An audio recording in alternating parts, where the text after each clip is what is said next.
Bonjour à tous, j'espère que vous allez bien. Je vous retrouve aujourd'hui pour vous parler d'un conte, pour vous raconter une histoire issue de la géomancie appelée Fan. Donc pour ceux qui ne savent pas, le Fan, c'est une géomancie qui est pratiquée par le peuple Ewe et par le peuple Fon notamment, des peuples qu'on retrouve au sud Togo, sud-est du Ghana, sud Bénin et également par le peuple Yoruba. Chez, euh, chez lequel, en fait, eux, ils appellent ça Ifa. Mais chez le peuple Ewe, chez le peuple Fon, on appelle ça le Fin. Donc, si vous ne savez pas exactement ce qu'est le Fin, je vous invite à chercher sur Google. Google est votre ami. Et en gros, qu'est-ce qu'est le Fin? À quoi sert le Fin? Le Fin sert à... Du coup, ça rentre vraiment dans l'aspect ésotérique, spirituel. Le Fin, c'est la quête de soi, la connaissance de soi, le fait de se connaître, le fait de connaître sa nature, le fait de connaître sa mission de vie et le fait d'être en harmonie avec la nature et avec les autres. Donc voilà en gros ce que c'est le Fin. Et donc, je pense que vous avez entendu l'introduction, en tout cas la musique d'introduction, je veux dire, la musique d'introduction, où c'est le chant en fait de Saolé, mais en rythme. Donc on a la rythmique. On va écouter les paroles du coup de cette chanson, Saoli, et ensuite on reviendra pour expliquer un peu le conte, rentrer dans les détails et expliquer la leçon qu'il y a à tirer derrière ce conte-là. Donc on écoute et on revient.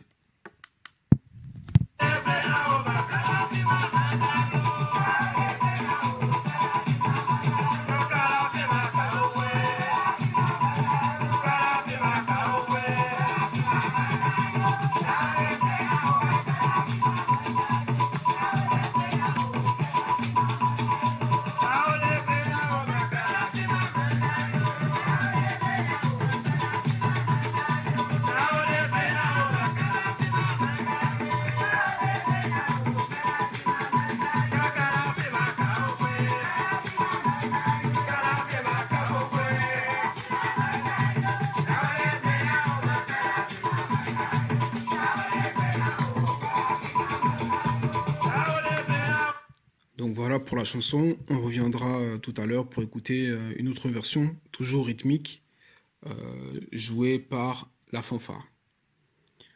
Donc pour de façon brève, en gros, la chanson dit Saint-Woli t'a prévenu, Saint-Woli te l'a dit, Saint-Woli t'a dit qu'il y a un grand danger de ne pas aller là-bas. En gros, Saint-Woli t'a prévenu d'un grand danger, que si tu vas là-bas, euh, tu te mets en danger, tu mets ta vie en danger. Donc voilà un peu l'idée. Maintenant, par rapport au conte en lui-même. Le conte, en fait, c'est l'histoire d'une antilope qui part en voyage. Donc déjà, on a ce rapport, du coup, avec la nature, et dans le cas présent avec les animaux, où souvent, que ce soit dans le fan, que ce soit dans la spiritualité vaudou, que ce soit dans la spiritualité africaine, on a beaucoup cette comparaison, en tout cas des différents caractères des animaux, qui sont appliqués en fait à l'être humain, où les animaux, euh, de la façon dont ils se comportent, peut euh, nous montrer, nous aussi, peut faire en fait reflet avec nous de la façon dont on se comporte. Dans le sens où, en tant qu'être humain, on a également notre côté bestial, et les animaux, voilà, par leur comportement, ça peut faire écho aussi avec nous, nos comportements. Et si je prends un exemple qui n'est pas, voilà, qui n'est pas du tout afrocentré, pas du tout, mais c'est les fables de La Fontaine. On voit très bien que dans les fables de La Fontaine, les différents personnages qui sont des animaux ont des comportements, et à travers ce comportement-là, on exprime les comportements que peuvent avoir les humains. Donc dans le fin, c'est un peu la même idée. Et en plus du coup d'avoir de montrer en fait les différents comportements des animaux, il y a aussi une leçon à tirer. Je dirais pas que c'est une leçon de morale, parce que voilà, dans la morale, il y a toujours cette idée de c'est bien, c'est pas bien, etc. Mais en tout cas, il y a des enseignements et il y a des leçons à tirer dans ça. Donc maintenant, pour en revenir au conte, pour en revenir à l'histoire, l'histoire. C'est l'histoire d'une antilope qui part en voyage. Cette antilope-là, elle est, il ou elle d'ailleurs, euh, est apprentie du faim. Et elle a un enseignant du faim qu'on peut appeler Bokonan. Bokonan, on peut traduire ça par le sage, voilà, quelqu'un qui est initié, qui a atteint un haut niveau dans l'initiation, comme on va dire une sorte d'enseignant. J'aime pas trop le mot, euh, le mot prêtre, prêtre du faim, prêtre vaudou, etc. Parce que voilà, il y a ce lien un peu du coup avec la chrétienté, avec le mot prêtre. Mais je parlais plus voilà de sage euh, ou bien d'enseignant. Et donc du coup, l'antilope part voir cet enseignant-là. Donc dans le fond, on a ce qu'on appelle les panlis. Panlis, donc panlis, c'est des signes géomantiques. Euh, les signes géomantiques, voilà, c'est comment dire.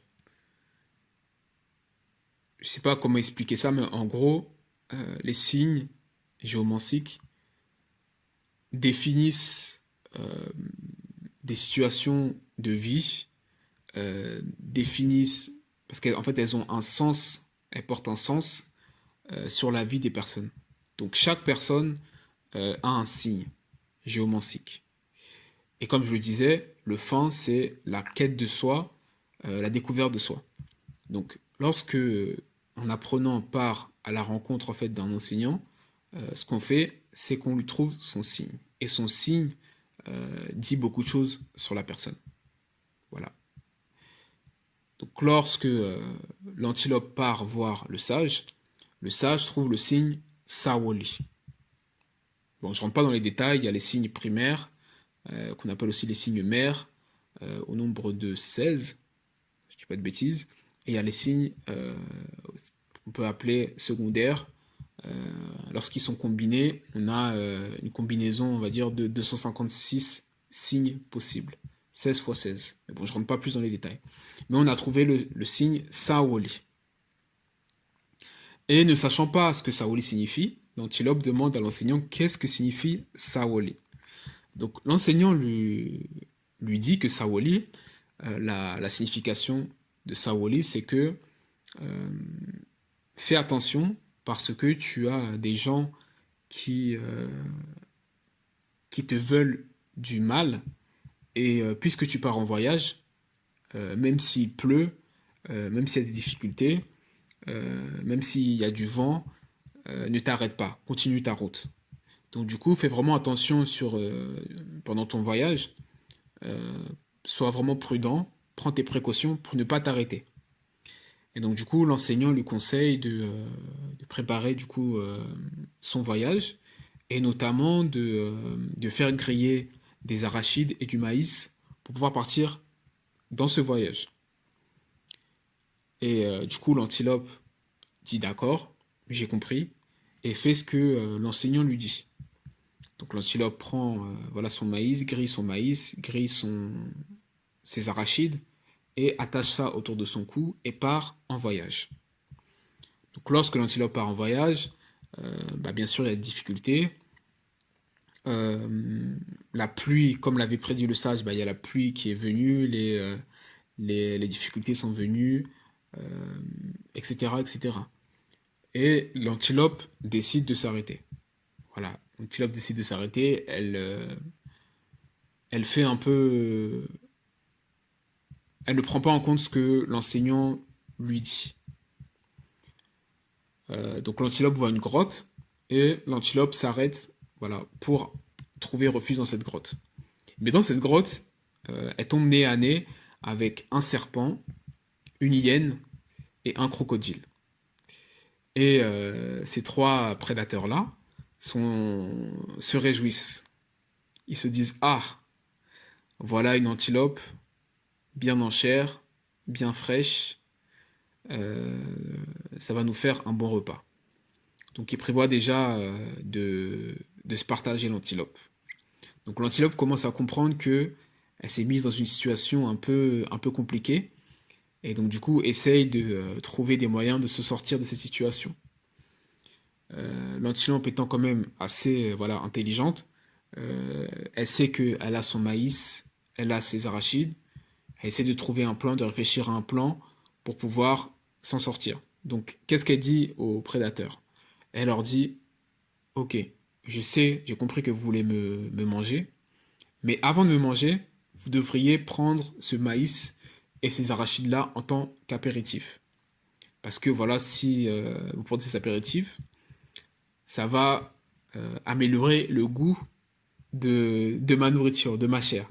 Donc prenez d'abord ces arachides, voilà, ces arachides, ce maïs-là, en tant qu'apéritif. Donc les prédateurs n'étant pas très futés, n'étant pas très malins, ils se disent, ok, on veut ce maïs, on veut ces arachides. Et l'antilope leur dit, d'accord, je vous donne ce maïs, et je vais vous donner ces arachides, mais euh, en gros, vous devez fermer les yeux. Si vous ne fermez pas les yeux, je ne peux pas vous le donner. Donc les prédateurs s'exécutent, ils ferment leurs yeux, et l'antilope, pendant qu'ils ont les yeux fermés, euh, décide de s'enfuir. Voilà. Une fois que l'antilope s'est enfui, bah, voilà, les prédateurs sont un peu, voilà, ils se disent, ah, on a laissé passer une bonne occasion. Et aussi, voilà, ils continuent leur vie et ils se disent qu'il y aura d'autres personnes à prédater d'autres animaux, du coup, à manger. Et l'antilope aussi continue son chemin. Et en continuant son chemin, l'antilope se dit, si j'avais su, j'aurais dû écouter ce que le sage m'a dit. J'aurais dû écouter, du coup, le signe Saoli. Et c'est de là, du coup, que vient la chanson Saoli. Donc, je répète, Saoli, ça signifie, en tout cas, la chanson, du coup, avec Saoli, ça signifie Saoli t'a prévenu, Saoli t'a dit qu'il y avait un gros risque, un gros danger là-bas, ne va pas là-bas, en fait. Ne va pas là-bas. Mais l'antilope, du coup, a été têtu, et on va dire pour se rappeler, euh, et pour rendre hommage un peu au signe Saoli, l'antilope a composé cette chanson. Donc ça lui sert à la fois de rappel pour se dire que ah, Saoli m'avait prévenu, pourquoi je n'ai pas écouté, pourquoi j'ai été têtu. Ça premièrement, et deuxièmement, ça rend hommage un peu à Saoli, comme une forme de remerciement, une sorte d'action de grâce. Ce que j'aime bien avec cette histoire, donc voilà, l'histoire est terminée. Maintenant, on va partir dans la partie analyse. Ce que j'aime bien avec cette histoire, c'est qu'on peut se placer sous différents angles. Le premier angle, c'est l'angle de l'antilope, bien sûr, où son voyage, en fait, ça représente un peu la vie, en tout cas la vie qu'on mène sur Terre, où il y a cette notion de progression, d'amélioration continue, cette forme de pèlerinage, voilà qu'est la vie, et parfois dans la vie, on est un peu casse-cou, on prend des risques, on n'est pas forcément conscient des dangers et parfois on a tendance à s'arrêter. Et le fait d'être un peu têtu, voilà, de pas forcément écouter les conseils qu'on nous donne, etc., ça nous met dans des problèmes. Et donc du coup, on perd du temps. Là, justement, l'antilope a donné, du coup, a dû donner ses arachides et ce maïs, euh, qui était une richesse pour cette antilope. Nous, voilà les richesses qu'on peut perdre, entre guillemets, c'est soit de l'argent, soit du temps, soit notre énergie, etc. Donc, la leçon qu'on peut retirer de ça, c'est que d'une part, dans la vie, il faut pas s'arrêter lorsqu'on s'est fixé un objectif. Il faut pas s'arrêter, il faut persévérer, déjà. Deuxièmement, lorsqu'on nous donne des conseils, bah, il faut savoir les apprécier, c'est-à-dire peser le pour et le contre, et ne pas forcément être têtu, ou en tout cas, si on ne veut pas écouter, il faut être conscient des risques, et après, voilà, c'est à nos risques et périls. Il ne faut pas venir se plaindre après. Donc voilà un peu l'histoire si on se place du côté de l'antilope. Maintenant, si on se place du côté de l'enseignant, du coup le sage, voilà, du coup c'est la personne qui conseille, c'est la personne qui a ce recul-là, qui a cette expérience-là, qui veut conseiller les gens. Donc nous aussi dans notre vie, parfois, voilà, on est amené à conseiller les gens, que ce soit des amis, notre famille, nos enfants, etc. On leur donne des conseils. Mais maintenant, libre à eux aussi d'écouter ou de pas nous voilà, de nous écouter ou de pas nous écouter. Donc parfois c'est vrai que on est de bonne foi, on veut vraiment aider les autres, mais après les autres, voilà, ils font ce qu'ils veulent, s'ils veulent pas nous écouter, bah, ils reviendront nous dire si j'avais su, c'est toi qui avais raison, etc. Donc le point de vue de l'enseignant est aussi intéressant, où ça part d'un bon sentiment, mais au final les gens ne nous écoutent pas. Donc est-ce qu'on doit se sentir frustré ou pas? Ça c'est une autre question. Et le dernier angle, c'est l'angle des prédateurs. Donc les prédateurs, c'est des gens voilà, qui veulent freiner les autres, qui veulent, euh, qui veulent du mal aux autres. Et je pense qu'aussi parfois, voilà, dans notre vie, dans différentes expériences, on peut se retrouver avec ces personnes-là qui veulent du mal à leur prochain, qui, euh, qui veulent empêcher les autres d'avancer. Et ce que j'aime bien du coup avec cette histoire, c'est que à chaque moment de notre vie, on peut se placer sous un des différents angles. Et c'est vraiment ça la leçon à retenir, euh, c'est que voilà, la vie est un voyage, et que sur ce voyage, enfin dans ce voyage-là, il y a des difficultés, euh, mais on peut surmonter ces difficultés-là avec bien sûr du courage, avec l'aide des personnes bienveillantes, comme le sage, et nous-mêmes parfois, voilà, on peut être amené aussi à être des personnes un peu malveillantes. Donc la vie n'est pas quelque chose, la vie n'est pas long fleuve tranquille, ça c'est sûr. Mais en tout cas, comprendre cette leçon de vie, entre guillemets, euh, dans le sens où il ne faut pas s'arrêter au premier obstacle, et aussi écouter un peu les conseils qu'on nous donne, lorsque ces conseils viennent de personnes bienveillantes, euh, ça peut nous éviter des problèmes. Donc voilà, voilà pour ce conte, j'espère qu'il vous a plu. Et j'ajouterais même que ce type d'histoire, c'est des histoires qui nous montrent un peu un aspect différent de la spiritualité africaine. Dans le sens où voilà, la spiritualité africaine, c'est pas uniquement les sacrifices d'animaux, c'est pas uniquement les choses très mystiques, c'est pas la sorcellerie, c'est aussi une philosophie, des choses qui peuvent nous faire avancer d'un point de vue spirituel. Euh, et là, on rentre même pas dans le spirituel, là, c'est juste voilà une histoire avec ouais, une leçon de vie. Si les gens parlent de La Fontaine, ils vont pas dire que c'est spirituel. Ils vont juste dire que c'est une histoire avec une leçon de vie. Donc là, c'est la même chose en fait. Et si on rajoute l'aspect spirituel, encore ça, c'est autre chose. Mais en tout cas, en tant qu'enfant, c'est quelque chose que, voilà, si on transmet ça à nos enfants, ce type d'histoire qui est issu du paradigme africain, c'est quelque chose qui peut nous profiter.